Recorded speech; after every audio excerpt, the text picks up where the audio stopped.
গ্রামের নাম ছিল শালবনপুর।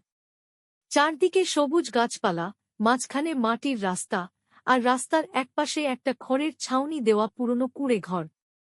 সেই ঘরেই থাকত এক বৃদ্ধা, সবাই তাকে ডাকত কালো বুড়ি বলে।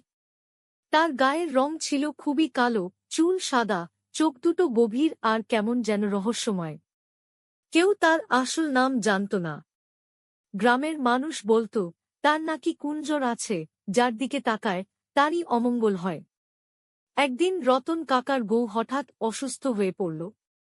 আগের দিনই নাকি কালো বুড়ি গরুটার দিকে তাকিয়ে বলেছিল, বেশ তো মোটা হয়েছে গরুটা। তারপরই গরু অসুস্থ। সবাই বলল, দেখেছ, ওর কুঞ্জর। আবার কারো বাড়ির আমগাছে ফল ধরেছিল অনেক। বুড়ি একদিন হেসে বলেছিল, এই গাছে তো এবছর খুব আম ধরেছে। পরের দিন ঝড়ে সব আম পড়ে গেল। এভাবেই একের পর এক ঘটনা ঘটতে লাগল। কেউ অসুস্থ হলেই, কেউ ক্ষতিগ্রস্ত হলেই দোষ পড়ত কালো বুড়ির ওপর। গ্রামে ছিল এক ছোট্ট মেয়ে, মালতী। তার মন ছিল খুব নরম। সে এসব বিশ্বাস করত না। সে ভাবত, বুড়ি যদি খারাপই হয়, তাহলে একা থাকে কেন? কারো ক্ষতি করলে তো নিশ্চয়ই ধনী হয়ে যেত। একদিন মালতী দেখল, কালো বুড়ি রাস্তার পাশে বসে কাঁদছে। সে কাছে গিয়ে জিজ্ঞেস করল, ঠাম্মি, তুমি কাঁদছ কেন? বুড়ি অবাক হয়ে তাকাল। অনেক বছর পর কেউ তাকে ঠাম্মি বলে ডাকল। সে বলল, মা, সবাই আমাকে ভয় পায়। কেউ আমার সঙ্গে কথা বলে না। মালতীর খুব কষ্ট হল। কয়েকদিন পর গ্রামের সবচেয়ে ধনী লোক গোপাল মশাইয়ের বাড়িতে আগুন লাগল। সবাই দৌড়াদৌড়ি করছে। আগুন নেভানো যাচ্ছে না। হঠাৎ দেখা গেল, কালো বুড়ি নিজের জীবনের ভয় না করে ঘরে ঢুকে একটা ছোট্ট শিশুকে কোলে করে বের করে আনল। সবাই হতবাক।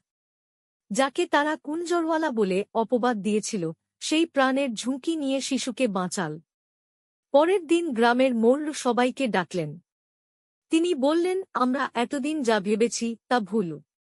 বুড়ির কোনো কুঞ্জর নেই। আমরা কুসংস্কারে ভুগেছি। আসলে যেসব ঘটনা ঘটেছে সেগুলো ছিল কাকতালীয়।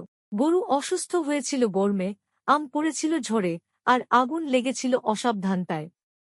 কালো বুড়ি শুধু একা অসহায় একজন মানুষ ছিল। গ্রামের মানুষ বুড়ির কাছে ক্ষমা চাইল। তার ঘর মেরামত করে দিল। মালতী প্রায়ই তার কাছে যেত, গল্প করত। বুড়ির মুখে তখন আর রহস্যময় ছায়া নেই, শুধু মায়া।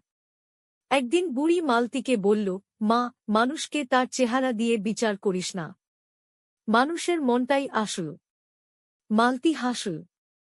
সে বুঝে গেছে, সবচেয়ে বড় অন্ধকার থাকে মানুষের মনে, কুসংস্কারে। এরপর থেকে শালবনপুরে আর কেউ কুঞ্জরে বিশ্বাস করত না। কালো বুড়ি আর কুঞ্জরওয়ালা নয়, সে হয়ে উঠল সবার প্রিয় ঠাম্মি। আর গ্রামের মানুষ শিখল, অজ্ঞানতা আর ভয়ই আসল কুঞ্জর।